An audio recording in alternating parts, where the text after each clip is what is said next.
जब आप सुनते हैं तो सिर्फ सिर से सुनते हैं, लेकिन आप सिर से ज्यादा हैं। सिर कुछ भी नहीं है, उससे बहुत बड़ा हिस्सा आपके व्यक्तित्व का है। शरीर है, वासनाएं हैं, ऊर्जाएं हैं जिनके अपने ढंग है काम करने के।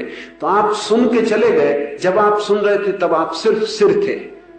जैसे ही आप हाल के बाहर निकले आप पूरे हो गए, बस अड़चन शुरू हो गई, सब तिरोहित होने लगेगा।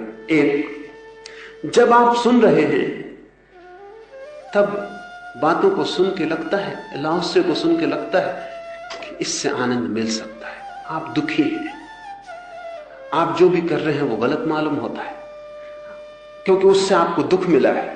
आप अगर ऐसा कुछ कर पाए तो आनंद की झलक प्रतीत होती है, भविष्य में कहीं आनंद मिल सकता है। लेकिन ये तो आपने बात सुनी, आप आदतों के जाल हैं। आप जो भी कर रहे हैं वो लंबी आदतों का परिणाम है। सुन लेने में आदत बाधा नहीं डालती, लेकिन करने में आदत बाधा डालेगी। आपने सुना कि सिगरेट पीना बुरा है, आपने सुना कि शराब पीना बुरा है, और समझ में आ गई बात। लेकिन जैसे आप भवन के बाहर होते हैं अड़चन शुरू होगी, क्योंकि सिगरेट पीना एक आदत है।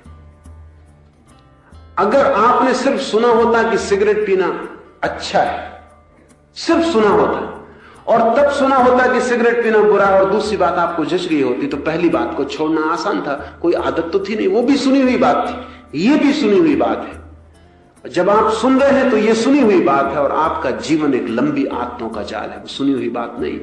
वो आदतें प्रतिरोध करेंगी, क्योंकि जो सिगरेट पीता है उसके शरीर की व्यवस्था बदल जाती, उसके शरीर की मांग बदल जाती है। निकोटिन उसका खून मांगने लगता है, उसकी भूख पैदा हो जाती। तो निकोटिन, आप वो जो भूख पैदा हो गई भीतर, जो वक्त पर ठीक घंटे भर बाद निकोटिन की जरूरत शरीर को होने लगी, क्योंकि अगर वो नहीं होगी तो आप सुस्त पाएंगे अपने को, क्योंकि निकोटिन ताजगी देता है, क्षण भर को देता है लेकिन ताजगी देता है। तो आपने एक आदत बना ली निकोटिन से ताजगी लेने की, तो निकोटिन का संबंध हो गया ताजगी से। निकोटिन का आपको पता नहीं, आप तो धुआं पीते हैं, लेकिन धुएं से निकोटिन आपके भीतर जा रहा है खून में, वो ताजगी देता है। वो इंजेक्शन है ताजगी का, थोड़ी देर आप ताजे मालूम पड़ते हैं, वो आपकी आदत हो गई। अब उसके बिना आप सुस्त मालूम पड़ेंगे। तो सुन ली बात, वो तो ठीक है, लेकिन वो जो भीतर निकोटिन की जरूरत हो गई है पैदा, उसने नहीं सुनी, उसको कोई पता भी नहीं कि आप क्या सुन के आ रहे हैं। वो भीतर से धक्का मारेगा घंटे भर बाद कि उठाओ सिगरेट, नहीं तो सब सुस्त हुआ जा रहा है, दफ्तर में काम करने में मन नहीं लगता, कुछ जी नहीं मालूम होता, सब तरफ उदासी मालूम पड़ती। सिगरेट पीते ही सब तरफ ताजगी आ जाती, क्षण भर को ही सही, लेकिन क्षण भर को भी आ तो जाती है। तो फिर आप उठाएंगे, उससे बच नहीं सकते, क्योंकि वो आदत का हिस्सा है। शरीर एक यंत्र है, और उस यंत्र में आपने जो आदतें डाली हैं, उन आदतों को आपको नई आदतों से बदलना पड़ेगा, नई बातें सुन के नहीं। इसका मतलब यह हुआ कि अगर आपको सिगरेट पीना छोड़ना है तो आपको ताजगी पैदा करने की दूसरी आदतें डालनी पड़ेगी, नहीं तो आप कभी नहीं छोड़ पाएंगे। समझिए कि मैं आपको कहता हूं कि जब भी आपको सिगरेट पीने का ख्याल हो, तब गहरी 10 सांस लें, जिनसे ऑक्सीजन ज्यादा भीतर चला जाएगा, तो ताजगी ज्यादा देर रुकेगी जितनी निकोटिन से रुकती है, और ज्यादा स्वाभाविक होगी। एक नई आदत है, जब भी सिगरेट पीने का ख्याल आए गहरी 10 सांस लें, और सांस लेने से शुरू मत करें, सांस निकालने से शुरू करें। जब भी सिगरेट पीने का ख्याल आए एक्सहेल करें, जोर से सांस को बाहर फेंक दें, ताकि भीतर जितना कार्बन डाइऑक्साइड है बाहर चला जाए। फिर जोर से सांस लें, ताकि जितना कार्बन डाइऑक्साइड की जगह थी उतनी ऑक्सीजन ले लें, आपके खून में ताजगी दौड़ जाएगी। तब आप सिगरेट छोड़ सकते हैं, क्योंकि उससे ज्यादा बेहतर, ज्यादा अनुकूल, ज्यादा स्वाभाविक, ज्यादा श्रेष्ठ विधि आपको मिल गई, तो सिगरेट छूट सकती, नहीं तो कोई उपाय नहीं। तो सुन लिया, ये एक बात है, करना बिल्कुल दूसरी बात है, क्योंकि करने में आपके जीवन भर की आदतें बाधा बनेगी, और जो मैं कह रहा हूं उसमें तो कई जीवन की आदतें बाधा बनेगी, एक जीवन की भी नहीं। कोई सिगरेट छोड़ने का ही मामला नहीं, ये तो जन्मों जन्मों में अहंकार की आदत आपने इकट्ठी की। ये महत्वाकांक्षा का रोग अति प्राचीन, इसके लिए न मालूम कितने जन्म आपने मेहनत की। तो सिर्फ आप सुन के उससे मुक्त हो जाएंगे, ऐसा न तो मेरा मानना है और ना आप ऐसी आशा रखना। सुन के मुक्त होने की वासना पैदा हो जाए, इतना काफी है।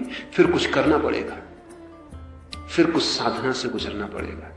यहां जो भी मैं बोल रहा हूं वो तो सिर्फ आपके भीतर एक नया अंकुरण हो जाए बीज का, फिर उसको संभालना पड़ेगा, फिर उसके साथ चलना पड़ेगा, फिर उसे जीवन देना पड़ेगा।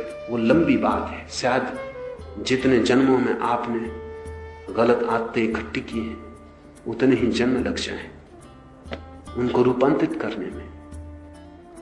आवश्यक नहीं है कि उतने ही जन्म लगे। अगर आप तीव्रता से, सघनता से श्रम करें तो जल्दी भी हो सकता है। लेकिन इस भरोसे आप मत रहना कि सुन के और आप मुक्त हो जाएंगे। फिर जब आप मुझे सुनते हैं तो सुनते वक्त मन एकाग्र हो जाता है, क्योंकि सारा ध्यान एक तरफ लग जाता है कि मैं क्या कह रहा हूं, कहीं कुछ चूक ना जाए, कहीं बीच से कोई शब्द छूट ना जाए। तो आप पूरे माइंडफुल, पूरे स्मरण पूर्वक मेरी तरफ होते। उतनी देर आपके जो विचारों का जाल है, आपकी जो निरंतर के भीतर चलने वाले बादल, वो सब ठहर जाते। 1 घंटे के लिए आप अपने बाहर आ जाते। आप मेरे साथ होते हैं 1 घंटे के लिए, अपने साथ नहीं होते। तो जो सुख की प्रतीति होती, हाल के बाहर निकल के फिर आप अपने साथ, फिर आपका सत्संग आपसे ही हो रहा है। उससे बाधा है, उससे बाधा है। इससे आप ये सीखें कि आप जितनी देर के लिए भी, जिस भांति भी ध्यानपूर्ण हो सके उतना अच्छा है। अगर आप मुझे सुनते वक्त इतने ध्यानपूर्ण हैं, घर लौट के जब आपकी पत्नी दिन भर का इकट्ठा किया हुआ प्रवचन करने लगे, उसके प्रति भी इतने ही ध्यानपूर्ण हो जाए। झगड़े की वृत्ति खड़ी ना करें, सिर्फ ध्यानपूर्वक सुने। अगर आप ये कर पाए तो आप पाएंगे कि पत्नी की चर्चा में भी बड़ा रस आया। और जब आपकी बेटी और आपका बेटा आपके पास आ जाएं और कुछ आपको अनर्गल दिखाई पड़ने वाली बातें सुनाने लगे, तो उनको बाधा मत डालिए। उनकी बात भी उसी भाव से, उसी शांति से सुन लें। आप सुनने की कला सीख जाएं अगर यहां, तो उसे प्रयोग करें। और आखिर में आप अपने साथ भी सुनने की कला का प्रयोग कर सकते। पर आखिर में जब आप पत्नी से सुन सकें, बेटे से सुन सकें, मित्रों से सुन सकें, और आप अच्छे सुनने वाले बन जाएं, श्रोता बन जाएं, और आप सिर्फ सुनने का उपयोग ध्यान की तरह करने लगे, तो फिर आप खुद को भी सुन सकते हैं। फिर आपके भीतर जब सिर चलने लगे आपका और विचार चलने लगे, तब आप शांत होकर भीतर बैठ जाएं और मन जो भी आपसे कह रहा है उसको सुने। जो भी कह रहा है उसमें बाधा भी मत डालें, उससे दूर खड़े होकर सुने। तो जो आनंद आपको मुझे सुनने में आ रहा है, वही आनंद आपको अपने सत्संग में भी आ सकता है। और बड़ी अद्भुत बात है, मुझे सुन के आप नहीं बदल पाएंगे, लेकिन अगर आपने अपने मन को साक्षी भाव से सुनना शुरू कर दिया तो बदलाहट होनी शुरू हो जाएगी। क्योंकि तब आप अलग हो गए, मन से दूर खड़े हो गए, दृष्टा हो गए, साक्षी हो गए। साक्षी हो जाना परम अनुभव है।